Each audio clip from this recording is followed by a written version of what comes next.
Hello everyone, स्वागत है आप सबका उदित फॉर्म अजाब के इस ऑनलाइन ई लर्निंग प्लेटफॉर्म पर। मेरा नाम है दीपक और जैसा कि आप सबको पता है कि यूपी ट्रिपल एस सी की तरफ से 560 फार्मासिस्ट की भर्ती आई हुई है, जिसकी जो तिथि फॉर्म भरने की स्टार्टिंग तिथि स्टार्ट हो चुकी है। यानी फॉर्म आप 9/3/2026 से भर रहे हैं, यानी 9 मार्च से स्टार्ट हो चुका है। और जो लास्ट डेट रहने वाला है 29/3/2026 रहने वाली है। तो इसका आप लोगों को पता होगा कि प्रारंभिक अहर्ता क्या है कि पेट आपके पास होना चाहिए, 2025 का स्कोर कार्ड होना चाहिए। उसमें आपका जो मार्क्स है 0 नहीं होना चाहिए या तो निगेटिव नहीं होना चाहिए। इसके लिए आप इस फॉर्म को भरने के लिए आप एलिजिबल हैं। साथ ही फॉर्म भरने के बाद एक चीज़ विशेष ध्यान देंगे कि उसमें भी स्क्रीनिंग होगी, उसमें भी नॉर्मलाइज स्कोर के आधार पर उसमें भी छँटाई होगी। साधारण भाषा में आप समझेंगे, उसमें भी आपको चुना जाएगा कि मुख्य परीक्षा हेतु शॉर्टलिस्ट किए जाएंगे बच्चे और उनको अवसर प्रदान किया जाएगा मुख्य परीक्षा के लिए। यानी कि आपने पेट दिया है, अच्छी बात है, आप फॉर्म डाल दिए, आपने फीस कटवा दिया, अच्छी बात है। साथ ही इसमें उसमें भी स्क्रीनिंग होगी। उसमें जो जिस आधार पर होगा, कार्मिक विभाग जिस आयोग जिस तरीके से चाहेगा कि 8 गुना लेना है, 10 गुना लेना है, 36 गुना लेना है, वो डिपेंड करेगा कि क्या है उनका रूल रेगुलेशन। तो उसमें भी क्या होगा, आपका स्क्रीनिंग की जाएगी, शॉर्टलिस्ट किए जाएंगे बच्चे और उन बच्चों को मुख्य परीक्षा के लिए आगे क्या किया जाएगा, उनको भेजा जाएगा, उनको अवसर प्रदान किया जाएगा कि आप पेपर दीजिए। साथ में विशेष ध्यान देने वाली बात क्या है कि अगर आप क्या है कि EWS कैटेगरी से आते हैं, EWS कैटेगरी से आते हैं, तो आपका जो EWS इकोनॉमिक वीकर सेक्शन के जो बच्चे, जो जनरल कैटेगरी की बेसिकली हम बात कर रहे हैं, अगर आपके पास इस से इस दिनांक के बीच अगर आपका जो सर्टिफिकेट नहीं है EWS का, तो आप एकदम मत भरिए। यानी 1/4/2025 से 29/3/2026 के बीच का अगर आपके पास EWS का प्रमाण पत्र नहीं है तो मत भरिए, नहीं आपका जो सर्टिफिकेट फॉर्म है रिजेक्ट हो जाएगा। यहाँ से इतने के बीच में, यानी ये वित्तीय वर्ष, जो वित्तीय वर्ष 2024 है उसके, यानी 1/4/2025 से 29/3/2026 के बीच का आपका EWS का प्रमाण पत्र ना हो तो बनवा लीजिए। अगर पुराना है तो एकदम मत डालिए फॉर्म, नहीं तो हो सकता है आपका फॉर्म जो है रिजेक्ट हो जाए। और यहाँ पर लिखा गया है कि इसके लिए क्या है कि विभाग जिम्मेदारी नहीं लेगी, इसलिए विशेष ध्यान दें।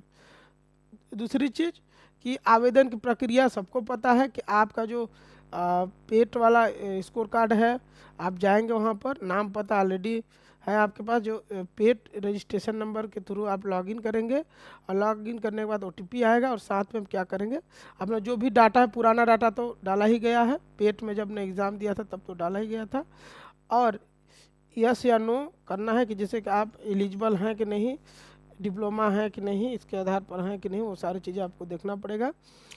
तो आप यस या नो करके डॉक्यूमेंट्स लगा के आप इसको सबमिट करेंगे। हस्ताक्षर सबको पता है, डॉक्यूमेंट सबमिट करेंगे। फिर इसके बाद सारी चीज़ होने के बाद आपको फीस कटवाना है। सबसे इम्पोर्टेंट चीज़, फीस कट गया, आपने फाइनल प्रिंट जमा कर लिया, स्क्रीनिंग हो गई, आप मुख्य परीक्षा के लिए भी एलिजिबल हो गए। तो जब आप मुख्य परीक्षा, ये तो अभी का जो पेमेंट करना है, अभी जब फॉर्म डालेंगे उसका 25 रुपये पेमेंट देना है।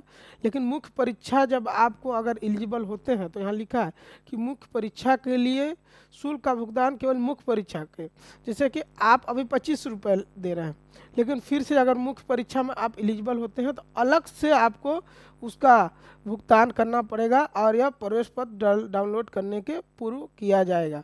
यानी जब प्रवेश पत्र आप डाउनलोड करेंगे उसके पहले आपको पेमेंट करना पड़ेगा, तभी आप मुख्य परीक्षा में बैठ सकेंगे, दे सकेंगे।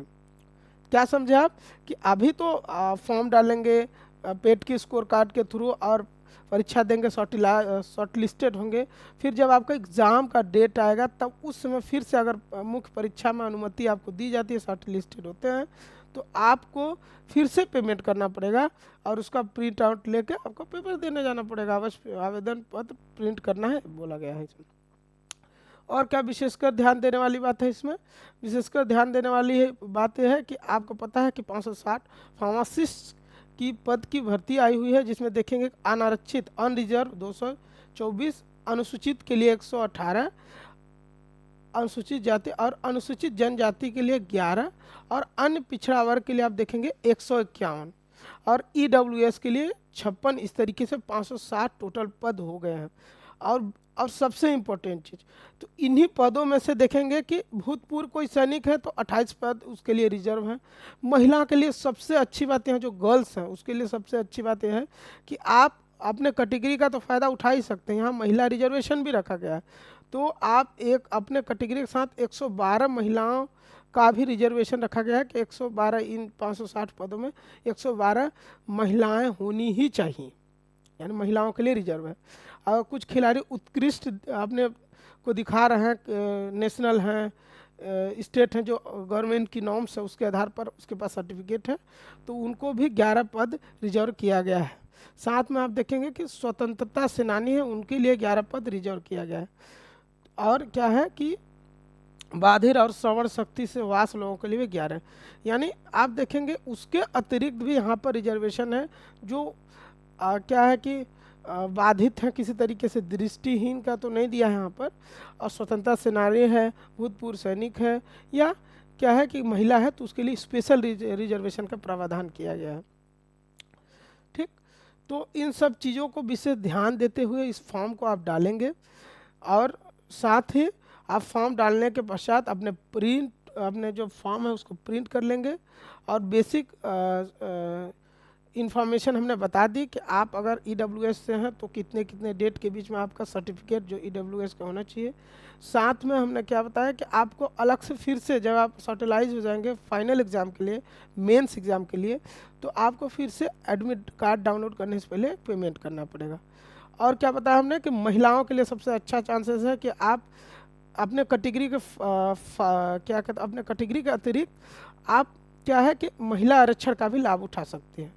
और प्रारंभिक अहर्ता आपको बताया गया है कि आप Uttar Pradesh state pharmacy council से आपका रजिस्ट्रेशन होना चाहिए, डिप्लोमा होना चाहिए, और सारी चीज़ हमने बता ही दी। आयु 18 से 40 वर्ष के बीच रहनी चाहिए। बाकी आप देखेंगे रिजर्वेशन का भी प्रावधान है, अगर आप अनुसूचित जनजाति और जो जिसमें रिजर्वेशन दिया गया है उसमें अगर आप हैं तो उसके लिए आपको रिजर्वेशन का प्रावधान किया गया है।